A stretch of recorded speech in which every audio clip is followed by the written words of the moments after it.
After 13 years of waiting, Avatar: The Way of Water is finally here. And there's more good news too. Avatar 3 will be sooner here than you think. The epic adventure has only just begun, but Avatar: The Way of Water has already made a big splash at the box office. The Way of Water is the sequel to James Cameron's 2009 film Avatar, which he also wrote and directed. Many people were curious in seeing how the film's caliber would change after such a long break, since it was released 13 years after its predecessor. Nearly 2 decades have passed since the first movie's events, and Jake Sully and Neytiri are doing well. Jake is fully integrated into Na'vi life, and the couple has welcomed 4 children over the years. Their eldest son, Netiam, their second oldest son, Loak, adopted daughter Kiri, and their youngest daughter Tuk, as well as Miles, better known as Spider, a human boy who was left behind on Pandora and grew up alongside Jake and Neytiri's family. Jake and Neytiri's joy, however, is ended as they encounter yet another threat, this time in the form of Colonel Miles Quaritch's avatar, which is loaded with the memories of his clone. Quaritch is relentless in his pursuit of Jake's family because he wants revenge on them, which forces Jake and Neytiri to seek shelter with the Metkaina, a water tribe. In contrast to Avatar, The Way of Water ends with a conflict between Quaritch and Jake Sully on a personal level. What we saw in Avatar was the culmination of years of colonization.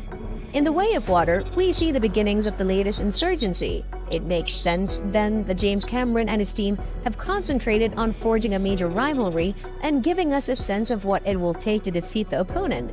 In addition, Kiri's father's mystery will likely be revealed in the follow-up films, as he must be a very strong spiritual figure. As far as I'm aware, Dr. Augustine never demonstrated the ability to control Pandora's environment. As a result, Kiri's abilities must have come from her father. It'll be interesting to see how the dynamic between Neytiri, Spider, and Quaritch plays out.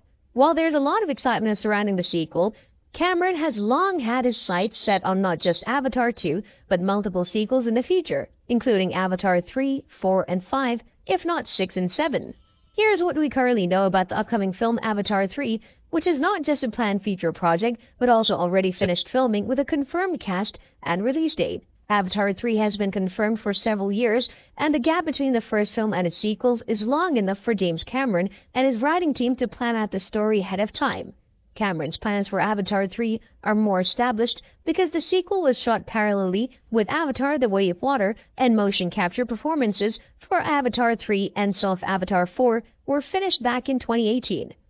Avatar 3 is also expected to explore previously unexplored regions of Pandora and introduce new Na'vi clans. Before we go any further, we wanted to let you know that it's time for you to smash that like button if you haven't done it already. Long story short, Avatar 3 is scheduled to hit theaters on December 20th, 2024. The movie experienced multiple delays, and its release date was postponed multiple times for a variety of reasons, including production halts brought on by COVID-19. In particular, James Cameron wanted to have all 5 scripts ready before beginning production on the Avatar sequel, which contributed to the delays. The visual effects crew benefited from the delays, as well as because they had more time to work on the sequels. Avatar 3's release date was initially set for 2015 and later changed to 2020. 20th Century Studios ultimately decided on 2024, which is 2 years after the debut of its predecessor. Given that Avatar 3 was shot parallelly with the sequel, we already have some confirmed returns for the next film, including Sam Worthington as Jake Sully and Zoe Saldana as Neytiri. The third film will not feature the entire Sully family because Jamie Flatter's character, Netiam, who was introduced to us in the sequel, was shot and killed in The Way of Water's dramatic climax. The Sully family's interactions with the spirit tree may result in flashbacks or even the appearance of Netiam, but he's undoubtedly dead. The remaining Sully members all made it out alive, so we'll see Britton Dalton as their second son Loak, Trinity Jolie Bliss as their youngest child, Tektiri, and their adopted daughter Kiri, played by Sigourney Weaver, who is the biological daughter of Dr. Grace Augustine's Avatar. As Miles Spider Socorro, a human born on Pandora, who is proved to be Quaritch's son, Jack Champion will also be back. At the end of the sequel, he saved his father's life, but he decided to return to the Sullys. Speaking of Spider's father, Stephen Lang will return as Colonel Miles Quaritch, a Na'vi avatar who has been embedded with Quaritch's memories. Since Jake has once again defeated him, he has even more reason for revenge.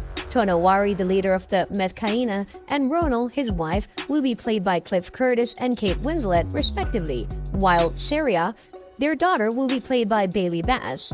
Also, David Thewlis will play a secret character alongside Michelle Yeoh as Dr. Karina Moog, Boone and Chaplin as Varang, and possibly Vin Diesel as an unidentified character. Although Avatar: The Way of Water is largely self-contained, it does store some hints about the plot of Avatar 3. The Sully family may have lost a member by the film's ending, but they're now a part of the Meskaina family. Jake's final voiceover makes it clear that he's preparing to take a significant stand against the RDA to defend his family.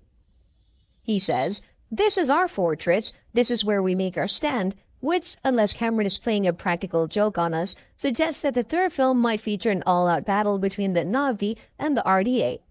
While Kiri was raised knowing her biological mother was Dr. Grace Augustine, she was adopted by Jake and Neytiri. Kiri's father is one of the mysteries to be revealed in the third film.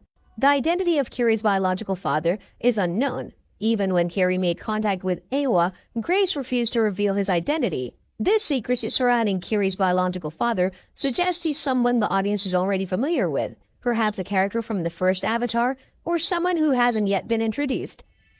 Considering how mysterious the future of Avatar is, finding out who Kiri's biological father is will be important.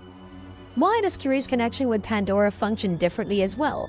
The fact that Kiri can connect to Pandora in a way that is entirely special to her may have something to do with the identity of her biological father.